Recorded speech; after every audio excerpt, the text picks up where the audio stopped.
When Edward VII came to the throne, a lot of people saw this as a brand new era. As you can imagine, it was the Edwardian era. And after the huge success of what had happened during the Victorian era, under, of course, the reigning monarch of Queen Victoria, people were very excited because this was at the cusp of all the new inventions, the railways, the sort of underground waterworks, stuff like that. Everything seemed, as we probably like to look at it today, as a place where, well, it's rising, technology's coming in, and they thought of everything, electricity, all that sort of stuff. It was all going to become brand new and shiny. Over in the royal family, King Edward VII, as you may have seen if you've seen that delightful TV series, well, what was fascinating about him was he knew exactly how to play the public. You see, he realised that actually, the royal family needed to be seen, needed to be heard, and more importantly, needed to be relatable. All the sort of things really that you could simply attribute to the royal family of today, whether it's been walkabouts, meeting people, one-to-ones, digital platforms, websites, that sort of stuff. King Edward really was a pioneer in this particular market. But what he also was a playboy, and it was an image that he wasn't about to give up too lightly.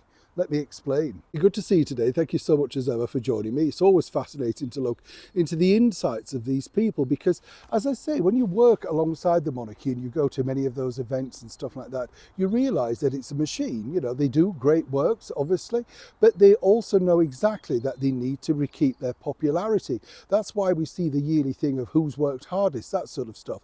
Always, of course, my top chum, Princess Anne. But you know what I mean? On a fun note, it's about that. It's about the good stuff they do, but of course behind the scenes it's keeping a certain reputation.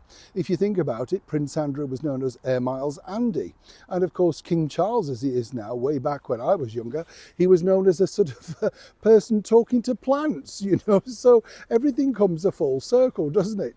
Now what's interesting here is, as I say, Edward VII was slightly different because of course he was the playboy prince. A little bit like our current king, he'd waited a very long time for his moment on the throne. And by the time he got there, he'd kind of got used to a very nice life. A life of, yes, some, royal work, but mainly a life of fun. Mistresses, theatre, drinks, parties, travel. And, this was in an era where really the media simply didn't hold this particular thing to account. There were things like Punch magazine that would have a go with their caricatures and cartoons, but that would kind of be about it. The general public didn't know too much. As I said, he was the king that really wanted to be seen on celluloid, the very early stages of silent movie. He thought this was great for the public to see him doing the works and things that he wanted them to see him doing. But behind the scenes, what you learn is simply this, because as you know, he had, as I say, many mistresses. And you have to pity, of course, the Queen, because she literally had to put up with it. I don't know what modern girl would have done this today, right, ladies? And one of his most famous mistresses was none other than Lily Langtry. And as I told you in a previous video, she was excellent at capitalising on that association. It was an affair that went on for many years and they became firm friends. Now Lily suddenly decided that she was going to be an actress, very beautiful and very charismatic and a huge socialite. And theatre bosses knew she could draw in audiences, and audiences meant money.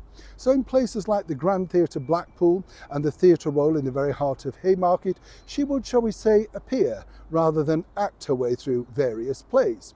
Now the rumour goes, of course, that His Majesty the King, because of his association, would actually be a theatrical angel. And that basically means back the plays, because while she was popular, and this, does it remind you of anybody? She wasn't exactly the greatest of actresses.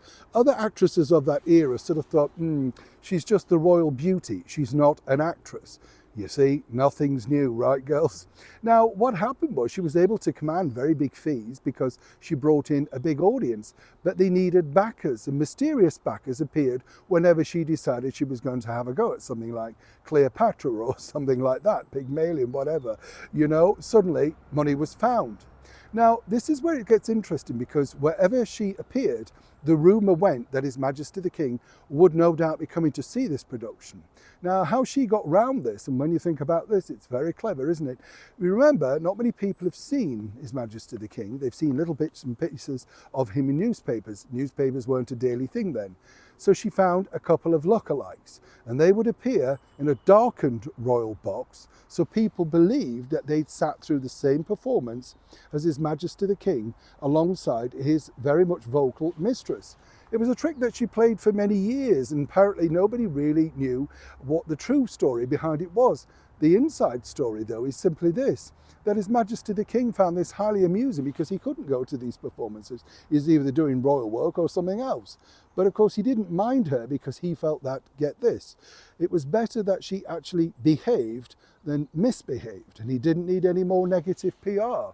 So while, of course, Lily Langtry benefited from this, shall we say, escapade of fakery in the royal box, she also became incredibly wealthy, and as I said, became one of the very first notorious people to become the face of Pear soap. Some said, of course, with a gentle push from the king. History is truly fascinating. Neil Sean in the very heart of London.